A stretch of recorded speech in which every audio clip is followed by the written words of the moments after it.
নামাজের এত গুরুত্ব, আল্লাহ রাসূল সাল্লাল্লাহু আলাইহি ওয়াসাল্লাম বলেন, যে ব্যক্তি 5 ওয়াক্ত নামাজ ইহতিমামের সাথে ইখলাসের সাথে আদায় করিবে, আল্লাহ পাক রব্বুল আলামিন তাকে 5টি পুরস্কার দান করিবে।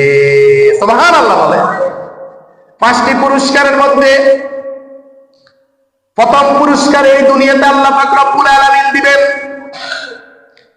আল্লাহ পাক রব্বুল আলামিন বলেন, আল্লাহ রাসূল সাল্লাল্লাহু আলাইহি ওয়াসাল্লাম বলেন, 5টি পুরস্কারের মধ্যে প্রথম পুরস্কার হচ্ছে এই দুনিয়াতে তাকে কখনো রিজিকের অভাব দিবে না। সুবহানাল্লাহ বলেন। রিজিকের অভাব তার কখনো হবে না। এটি কে বলছেন? আমাদের প্রিয় নবী মুহাম্মদ রাসূলুল্লাহ সাল্লাল্লাহু আলাইহি ওয়াসাল্লাম বলেছেন। আমাদের নবীর কথা কি সত্য নাকি মিথ্যা? সত্য, 100% সত্য, কোনো সন্দেহ নাই। তার রিজিকের অভাব হবে না।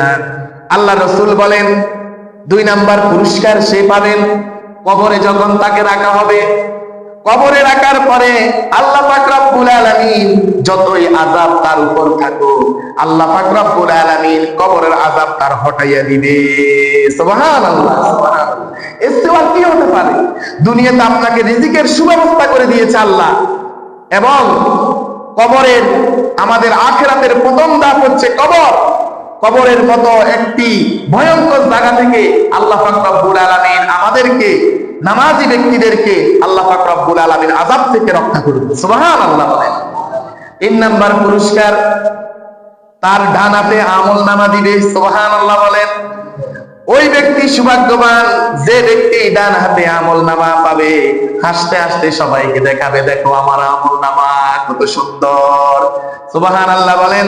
যখন জাহান্নামীরা তার আমলনামা দেখবে, জাহান্নামীরা বলবে, বেটা তুই তো একজন ভ্যান চালক ছিলি, তুই তো একজন রিকশা চালক ছিলি, তুই তো একজন কৃষক ছিলি, তুই তো একজন কামলা ছিলি, আজকে তুই এত আনন্দ করছিস কেন?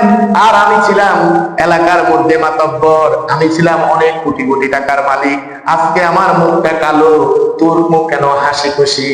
তখন ওই ভ্যান চালক বলবে, ওই কামলাওয়ালা বলবে, ওই কৃষক বলবে, দুনিয়াতে আমি শীতের ভিতরে ওযু করে আল্লাহ তাআলাকে ভালোবেসে ফজরের নামাজ জামাতের সাথে আদায় করেছি। জোহরের সময় আমি ভ্যান গাড়িকে রেখে মসজিদের পাশে আমি জামাতের সাথে নামাজ আদায় করেছি। আসরের নামাজের সময় আমি এত ক্লান্ত ছিলাম, তারপর আসরের নামাজ আদায় করেছি।